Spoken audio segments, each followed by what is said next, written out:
Hello everyone, and welcome to this month's Con Edison Family Science Night. And I'd like to take a second to thank our friends over at Con Edison for help funding us to make this day possible. So for today's Family Science Night, we're going to be talking about exothermic and endothermic reactions. If you've never heard of that before, that's okay.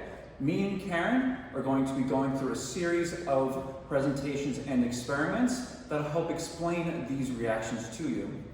So wherever you may be, from the comfort of your own home or somewhere else, we hope you sit back, relax, and enjoy our Con Edison Family Science Night.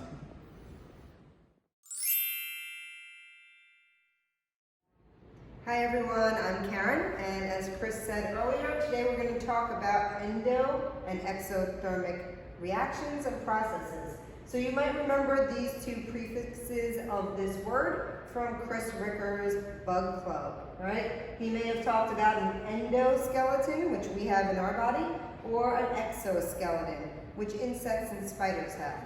But today we're not talking about insects and spiders, we're talking about heat and energy. So let's take a look at water first.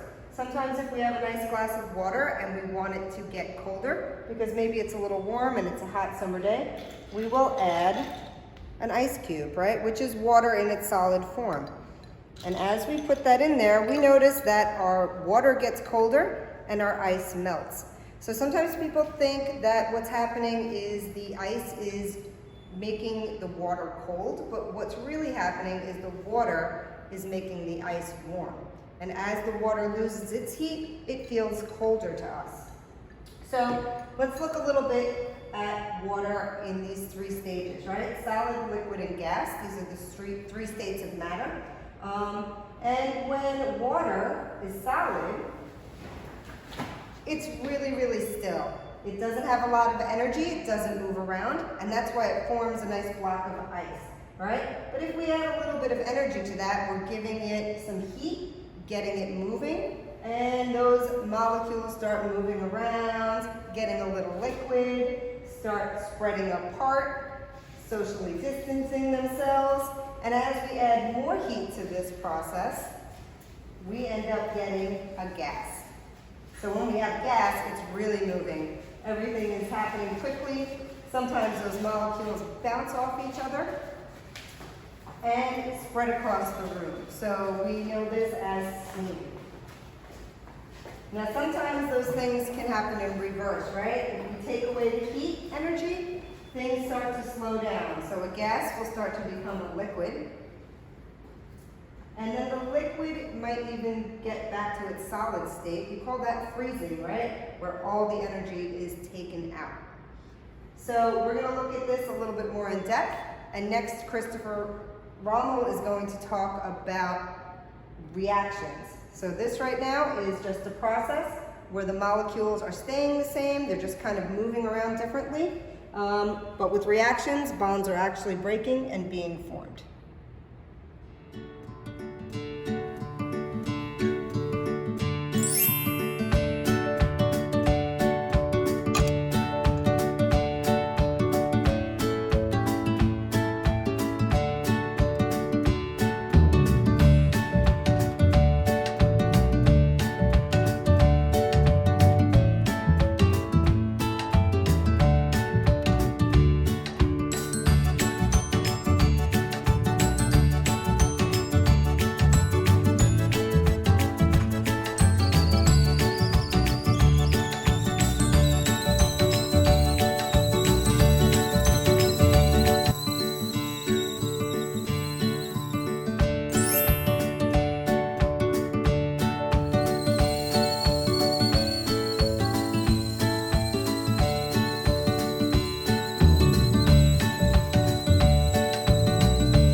chemical bonds.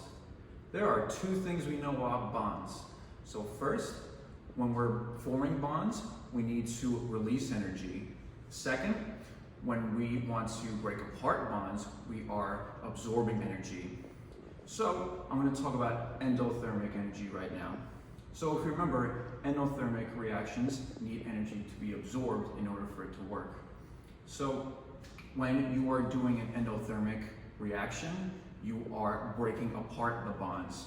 So you have the bond plus heat or energy, which breaks up the bond.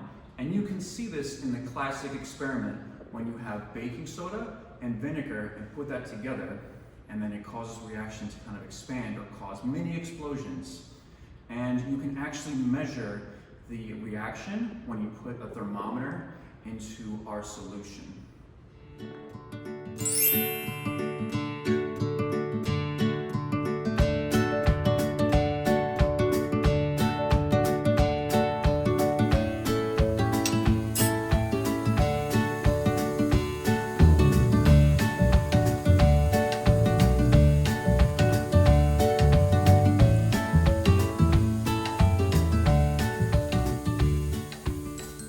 So, as you just saw with our endothermic experiment, when we introduced our energy, the temperature went down.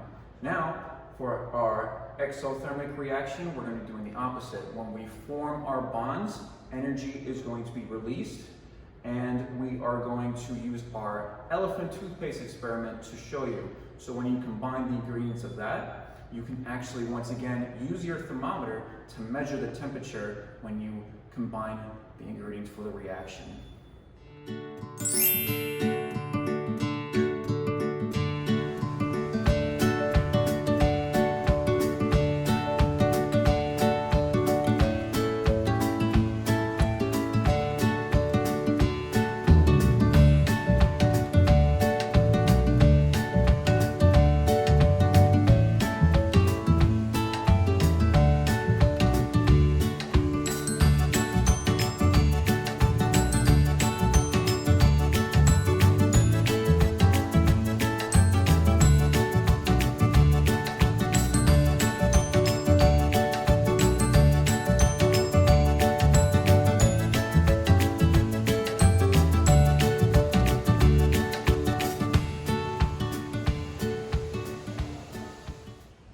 And here are some experiments you can do at home.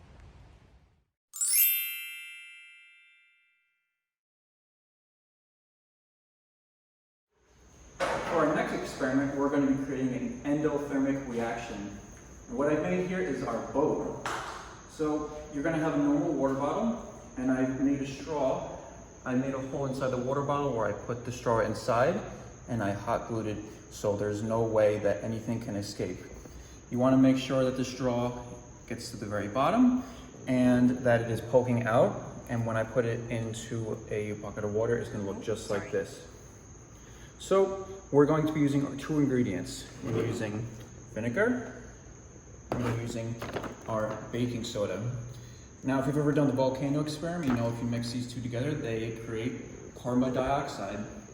Now, carbon dioxide is going to play a key role in moving our boat. So when they mix inside the bottle, they're going to create that carbon dioxide, which is an endothermic reaction, which is actually taking in some energy, and it's going to be blowing out of our straw, which is going to propel our boat going forward. So what you want to do, you want to take your vinegar, and you want to pour about a third of the way up the water bottle. Make sure the straw is pointing up so that way you don't get a mess all over yourself. I may make a mess anyway. Okay, that's perfect, just like that. So it's a little more complicated with our baking soda. So while you're doing that, close up your water bottle so nothing gets out. Place it down. And I've already scooped my baking soda into a napkin. So you just want to take your spoon, place it all over the napkin, and we're going to fold it up like a burrito. So you can just fold it over once, and we're going to roll it up. We're rolling up it in a burrito just like this because if we scoop it into the water bottle, then the reaction will begin too early. So I'll show you what I mean in a second. Rolling up like this gives us some time. And presto, there's your delicious burrito, baking soda burrito. Now, before I put this in, I'd like to show you our pool. This is where our boat is going to set sail. And before I place the water bottle in, make sure the vinegar is at the bottom and the straw is facing up so you don't lose anything. You open up that water bottle and you carefully place that baking soda inside, making sure that it doesn't touch the vinegar if you can. All right, close that up. Give it a nice little shake. And the carbon dioxide pushes our boat across the water. So if you're flying out at sea without an oar, you can always use carbon dioxide to push you along for the ride. And that is our endothermic reaction.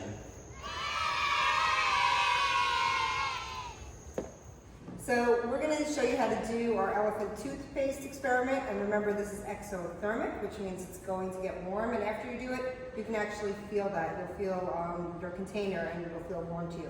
So I'm using something called an Erlenmeyer flask for my experiment, which you probably won't have at home. But you can use an old soda bottle for this, just a small one, like a single serving, and that would be fine. So what I have here is 20% peroxide, and you can buy this at any beauty supply store, like Sally Beauty. Some dishwashing soap, some yeast. We're going to use 1 yeast per container, 1 packet of yeast per container, and some warm water, which I've mixed in with my yeast. Okay, so about 4 or 5 tablespoons of water to 1 packet of yeast for each container that you're going to do. So let me just show you what we're going to do here. So I have a little marking here that shows me 100 milliliters, but you can use about a half a cup. And it looks basically like water. This does come in a cream form, so you don't want to pick that one up. Make sure you get the liquid peroxide. In that same container, you're going to put about a teaspoon, sorry, of soap. Mix it up. And I'm adding some food coloring just to make it a little bit more festive. So I have green, yellow, and I'm going to do some blue. 2 or 3 drops is fine. And I'm going to stir that up. And again, I already have my yeast and water. Use warm water because that'll activate the yeast and make this experiment happen a little bit quicker. And here we go. Let's see how it turns out.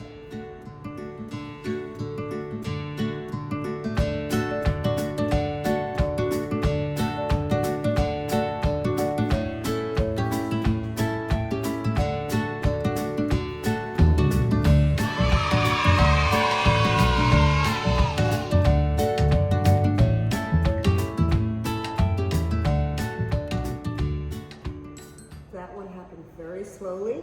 So it might be that there wasn't enough yeast for that amount of peroxide.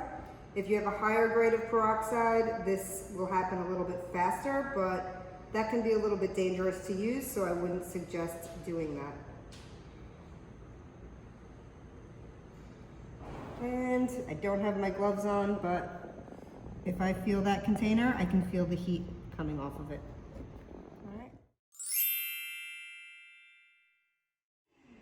Combustion reactions actually have bonds that break and bonds that form, but it is an exothermic reaction because the bond forming actually creates more energy than the bond breaking.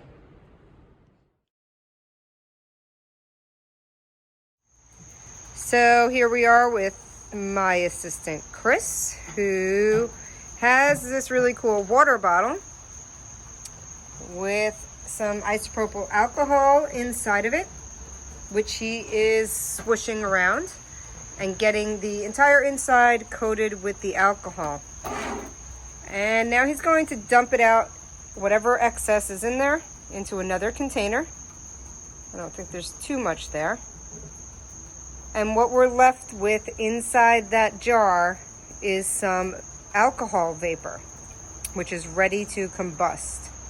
So let's see how that works.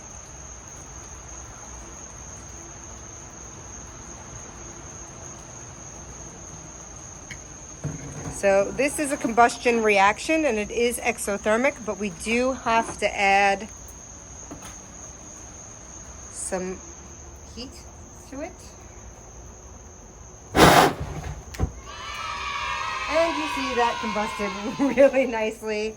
And Chris is wearing his goggles to protect himself from that. So that was a really cool reaction, and that is exothermic.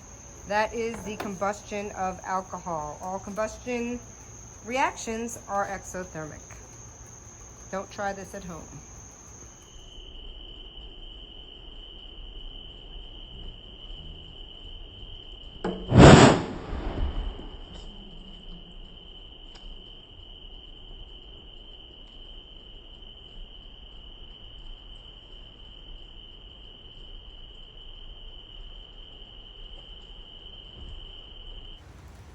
In our everyday lives, we can see exothermic and endothermic reactions. And the experiments we just did for you are only a few things that you can do to see these reactions in the comfort of your own home.